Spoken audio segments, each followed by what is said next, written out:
On with today's show. Here's a headline at thefederalist.com. Wray resigns in disgrace after using FBI to persecute enemies.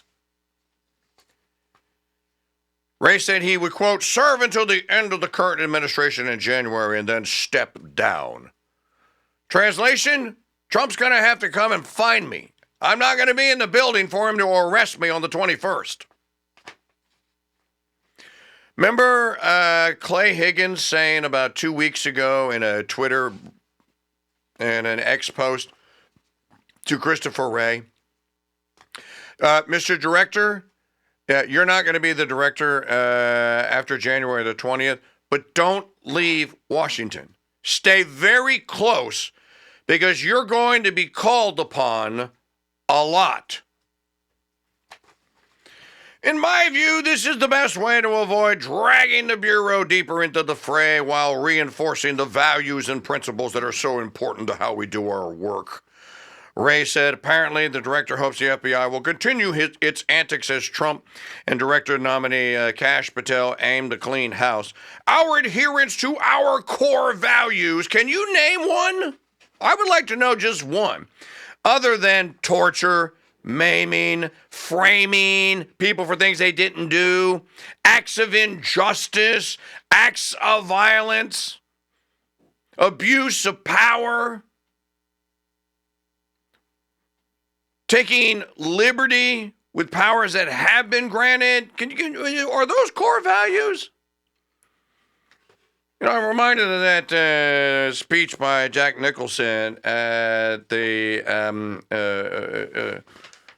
From a Few Good Men. Son, we live in a world that has walls, and those walls have to be guarded by men with guns. Who's going to do it? You, Lieutenant Weinberg? I have a greater responsibility than you can possibly fathom. You weep for Santiago and you curse the Marines. You have that luxury. You have the luxury of not knowing what I know. That Santiago's death, while tragic, probably saved lives. And my existence, while grotesque and incomprehensible to you, saves lives. You don't want the truth because deep down in places you don't talk about at parties. You want me on that wall. You need me on that wall. We use words like honor, code, loyalty. There it is. You use these words as the backbone of a life spent defending something. You use them as a punchline. I have neither the time nor the inclination to explain myself to a man who rises and sleeps under the blanket of the very freedom that I think we could use a Jack Nicholson right about now. We use words like honor, code, loyalty. I wonder what words they use at the FBI. By the way, I saw the tweet or the statement that Trump put out yesterday, and he went out of his way about Wray resigning. He went out of his way to praise the brave and courageous, honorable men and women of the FBI who do yeoman's and courageous, great work every day. We know it's not you. I beg to differ with you, Mr. President. They carried out illicit orders. They did not question any of the orders that were given to them, and instead, they carried them out. Now, in very rare instances, like Kyle Seraphin, the whistleblower, some of them went like, I can't carry that order out. I quit. I will not execute that order. I quit. That was rare, though. You know, a paycheck and a McMansion in Loudoun County, Virginia is a very strong incentive to do the wrong thing. There are a couple of million examples of that, and they all work inside the Beltway, inside that hellhole, that sewer, that festering swamp called Mordor on the Potomac River. You know, some of you have been thinking, like, how come TKD is so sanguine and happy about draining the swamp and think that's going to... Dude, I said I hold out hope. And hope is what I have. Do I think it's actually going to happen? It's so large of a problem. Any effort that does... If you bring chisels and a little ball-peen hammer... No, we may as well just end it today and start talking about new unions. If you park a giant crane with a 350-foot tall boom outside of the Capitol and attach a 80-ton wrecking ball to it, there's a possibility. So you're saying there's a chance. Yeah, if you bring a wrecking ball, bulldozers, track hose, and sledgehammers. Hell, you might even need a couple 1,000 pounds of C4.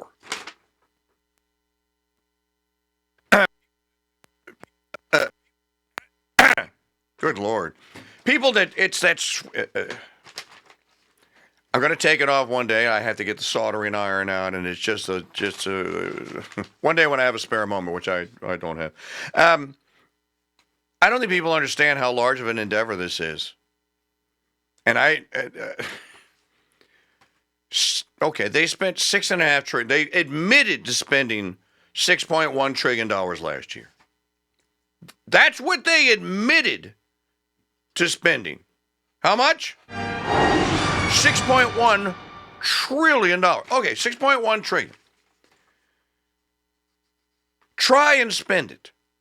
Just fantasize in your head. Try and spend $6.1 trillion. Here's an easier exercise. People say, if I won the lottery, I'd be set for life. And then you find out that you can actually go through $100 million pretty quickly, mainly because everyone that you've ever met in your life is going to come to you and ask you for 10. Of course, the government's going to come and ask you for 38 of the 100, and you're going to go like, well, no, how about no? Well, how about we throw you in jail? So you're going to give it to them. What remains is your 62 million, and then say you want 200 million, so you got 120 million. Most lottery winners will find a way to squander that within two to 5 years of when they win. It just depends on who it is. And they never get the chance to do it again. This is the operative part. Okay. They were able to do it once. And they had the aid and assistance of everyone that they've ever known in their whole life. Could they do it every year for a decade? Let's add a zero to it. Okay, so they were only able to squander $200 million in 5 years. Could you squander $2 billion in 5 years? How much is that? $2 billion. You know, there was a guy around here that I knew. I kind of knew him tangentially. My daughter Reagan knew him because she waited on him. He inherited his grandfather died and sold off the family business because none of them wanted it. And the grandkids and his dad and the kids all divvied it up. As a grandkid, his share was like, after taxes, was $8 million. $8 million. Within 5 years, he was broke. Now, it took 5 years. Now, and he wasn't blowing it on cars. He was investing it. It took 5 years to squander $8 million. And again, some of it's still invested around here. You go see that monstrosity that used to be Friends on the River. That's where about 2 or 3 million is there. He invested in our friend, the Beta Roasting Company, and in the restaurant chain and a couple others. And my point is, how do you spend $6 trillion? And there's only 435 of them. Add 100 senators.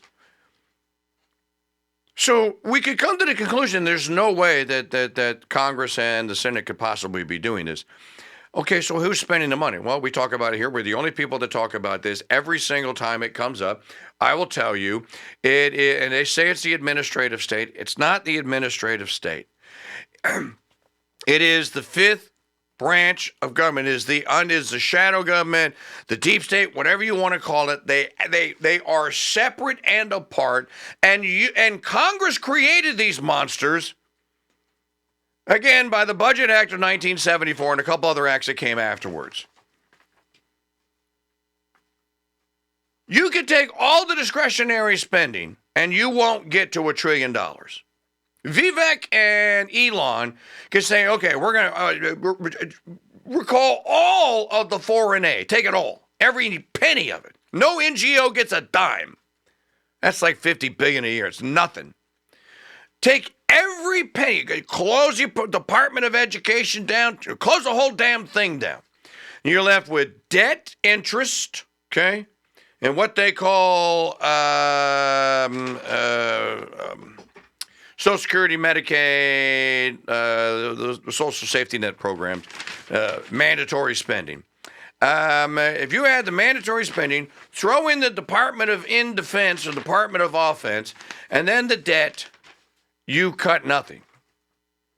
The only way you can get at a fix for this monster is to defang it. And you have to fire all the contractors, and you have to end their legal association with our government. It's our government. It's not theirs. I mean, it's partially theirs as citizens, but it's not theirs. Hey, what was the story that you told me today that you asked me if I knew about, and I told you I did not know? Here it is. Congress aims to pass defense spending bill before Trump takes office.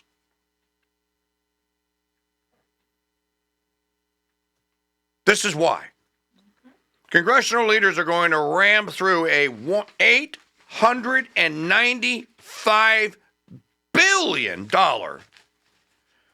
NDAA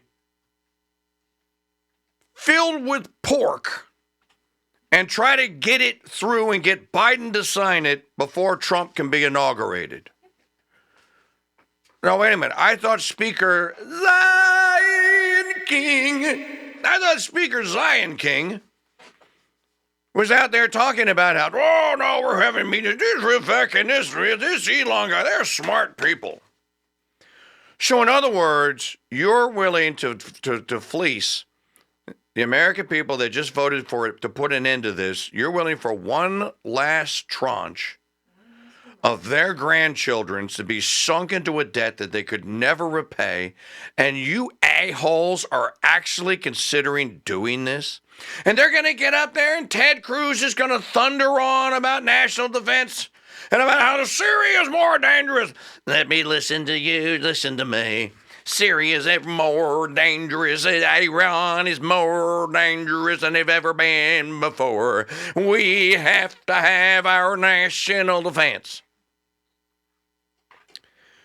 $895 billion as Biden's last hurrah.